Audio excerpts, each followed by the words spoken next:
इस देश में जो तुम्हारे लिए लड़े, जो तुम्हें कुछ अच्छा देने की कोशिश करे, उसके लिए आवाज उठाओ। अभी जो प्रयागराज में चल रहा था प्रोटेस्ट, तो एक कोचिंग संस्थान ने खाना भिजवा दिया था, खाना और पानी भिजवा दिया था। उनका कोचिंग संस्थान सील हो गया था। अब मैं कह रहा हूं मैं आ गया, अब लड़ूंगा तुम्हारे लिए, बताओ कहां कहां लड़ना है। यहां तो राजा का बेटा राजा बनेगा ना।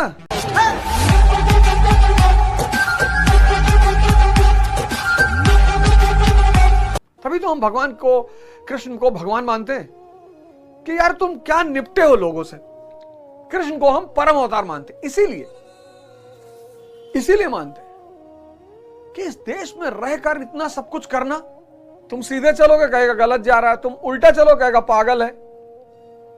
मेरे इलेक्शंस में जितने लोग इलेक्शन काहे लड़ रहे हो, इलेक्शन काहे लड़ रहे हो, अब लड़ेंगे ना तुम्हारे लिए, मौका मिलेगा तो लड़ेंगे। बता तो रहे प्रयागराज में कोचिंग संस्थान ने सिर्फ खाना पानी भिजवा दिया था, सील कर दिया था उसको। लेकिन भारत की जनमानस की जो मानसिकता है, मतलब मैं राजनीति में नहीं था तो लोग मुझसे कहते थे आओ लड़ो हमारे लिए। इलाहाबाद के कोचिंग संस्थान ने सिर्फ पानी भेज दिया था, उनका कोचिंग संस्थान सील हो गया था। अभी जो प्रयागराज में चल रहा था प्रोटेस्ट, तो एक कोचिंग संस्थान ने खाना भिजवा दिया था, खाना और पानी भिजवा दिया था। उनका कोचिंग संस्थान सील हो गया था। मतलब यहाँ एक अजीब सी जनमानस है। अभी तक मुझसे कह रही थी लड़ो, अब कब लड़ोगे, मास्टर कहाँ हो, अवध ओझा तुम कहाँ हो, बड़े बड़े प्ले कार्ड लेके खड़े थे। अब मैं कह रहा हूं मैं आ गया, अब लड़ूंगा तुम्हारे लिए, बताओ कहां कहां लड़ना है। अब सिर्फ लड़ना ही है। अब कह रहे मास्टर टीचर को राजनीति नहीं करनी चाहिए। एक अजीब सी जनमानस है, एक मतलब अजीब सी जनमानस है। अरे बताएंगे यार अंशु, अप्रोच बताएंगे, पढ़ाएंगे। इस पढ़ाई ने सब कुछ दिया। तभी तो मैं तुमसे कहता हूं एक स्टेटमेंट तुम देखो, मैंने पकड़ लिया जीवन में कि शिक्षा शेरनी का दूध है, जो पिएगा वो दहाड़ेगा। आकाश कुमार कृष्ण ने भी बोला था कि हम महाभारत के युद्ध में नहीं भाग लेंगे। दुर्योधन से कहा था उन्होंने कि तुम चिंता मत करो, हम लड़ेंगे नहीं। आकाश कुमार, भगवान कृष्ण ने भी कहा था कि तुम चिंता मत करो, हम नहीं लड़ेंगे। पर एक बार उनको हथियार उठाना पड़ा। गांधी जी ने भी कहा था हम एक्टिव राजनीति में हिस्सा नहीं लेंगे। 1924 में प्रेसिडेंट बनना पड़ा। इसीलिए इस दुनिया में एक शब्द है अपवाद, एक्सेप्शन। कभी कभी जरूरतें इतनी बड़ी खड़ी हो जाती हैं कि तुम्हें वो काम करना है। तुम नहीं करोगे बाकी नहीं कर पाएंगे। क्या ख्याल है? क्यों आकाश कुमार? कई लड़के तो मुझे मैसेज किए कि सर हम ये कोर्स पढ़ के पढ़ा रहे हैं, हमें अच्छा पैसा मिल रहा है। कई लोगों ने सिखाने ही तो आए थे दोस्त, नहीं तो पढ़ के सब राजू फरहान हम सीखे थे। ये जो इतना मेरी खिलाफत कर दी जाती है ना, उसकी सिर्फ एक बात है। अब मैं सोक्रेट्स के उस स्टेटमेंट से वो बहुत वाकिफ, बहुत ताल्लुक रखता हूं कि जो आदमी किसी को जगाने की कोशिश करेगा, समाज का एक बहुत बड़ा तबका उसका दुश्मन हो जाएगा। मेरी व्यक्तिगत किसी से कोई दुश्मनी नहीं, ना मैंने किसी कुछ बड़ा बिगाड़ा। आप लोगों को सिखा रहा हूं और आप लोग की एक गलती है, बहुत बड़ी गलती। चलो आप सड़क पर नहीं लड़ सकते जो आपको कुछ दे रहा है, आज आप सोशल मीडिया पे तो उसके लिए लड़ सकते हो। आज जो आपको आदमी इतनी सारी चीजें दे रहा है, आपका जीवन बदल रहा है, सोचने का तरीका बदल रहा है, और आप सो रहे हो। आप सड़क पे नहीं आ सकते, आप ट्वीट पर तो कर सकते हो। तो जो आदमी आपको कुछ दे रहा है पॉजिटिव, उसको भी साहस बढ़ेगी कि नहीं यार, जो लोग मुझसे सीख रहे हैं वो भी मेरा समर्थन कर रहे हैं। इस देश का इतिहास पढ़ने के बाद मुझे लगा कि अगर हम गाली खा रहे हैं तो यार कुछ बहुत तगड़ी चीज भगवान ने हमको दे रखी है। बुद्ध को भगा दिए इस देश से, आचार्य रजनीश को भगा दिए, ओशो को। सेक्स का बात करता है, सेक्स का बात करता है। अरे तुम कर नहीं पा रहे हो तो बात नहीं करेगा वो। उस बेचारे ने संभोग से समाधि किताब प्रवचन दिया, उस पर किताब आई संभोग से समाधि, उसको पकड़ लिया लोगों ने। संभोग का बात, अरे भैया संभोग का बात कर रहा है, समाधि की कर रहा है, जाहिल समाधि की बात कर रहा है। 80% बड़े पद पे बैठे हुए लोग आज उससे प्रभावित हैं। क्या एक्टर, क्या पॉलिटिशियन, क्या बिजनेसमैन, आज सब उससे कह रहे हैं कि भाई हमारा जीवन ओशो की वजह से बदला। उसकी एक किताब है शिव सूत्र, पढ़ के देखना, शिव सूत्र बाय ओशो।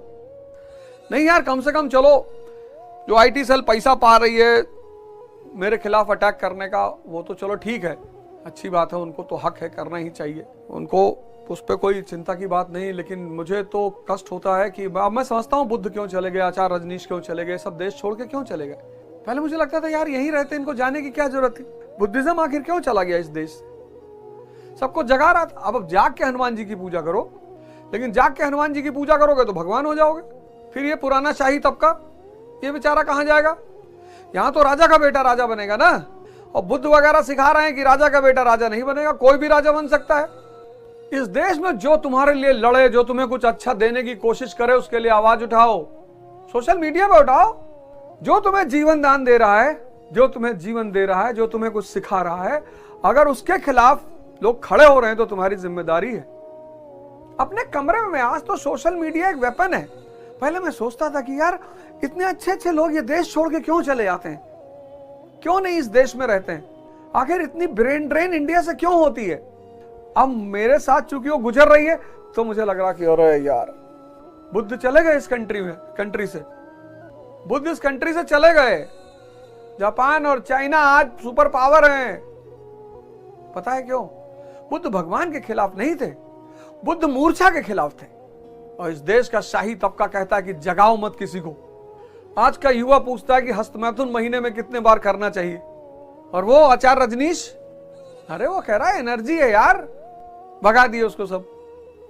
वो समाज जो कहता था कि अरे ओशो बड़ी गंदी बातें, सेक्स की बातें कर रहा है, आज उसी समाज का बेटा खुले मैदान में मंच पे बैठे एक डॉक्टर से पूछ रहा है कि जी मैडम, वो गुरुजी कितना महीने में कितनी बार अस्तमैथुन। अब समाज को दर्द नहीं हो रहा है, गाली देना बहुत आसान है। हमने कह दिया भैया कृष्ण की तरह बनो, एक हाथ में किताब रखो, दूसरे हाथ में गन रखो, वो भी सरकार द्वारा दी गई, नहीं तो ये महमूद गजनी आते रहेंगे हिंदुस्तान में और तुमको लूटते रहेंगे। कट्टा का बात कर रहा है, पलाता नहीं है, कट्टा का बात कर रहा है।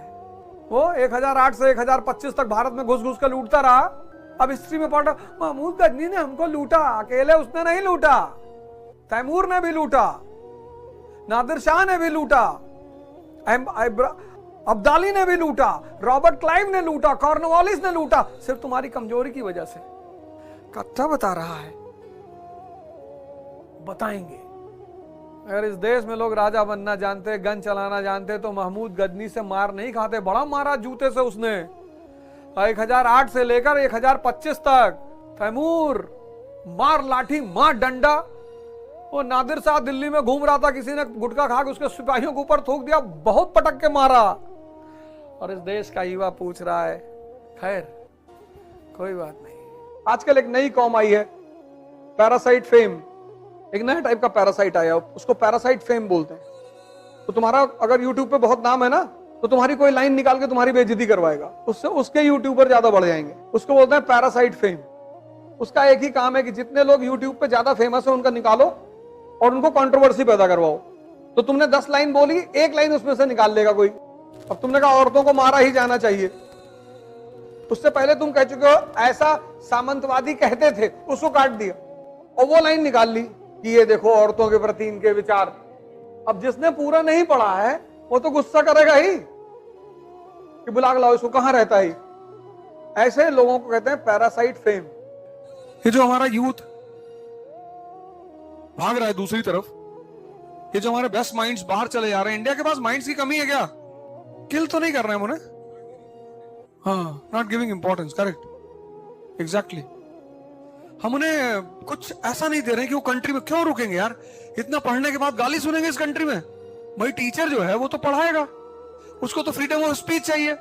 उसकी तुम कोई एक लाइन निकाल लोगे, विड्रॉ करना शुरू कर दोगे, उसके घर में पत्थर मारोगे, फिर वो चला जाएगा यूएस कि भाई भाड़ में जाओ।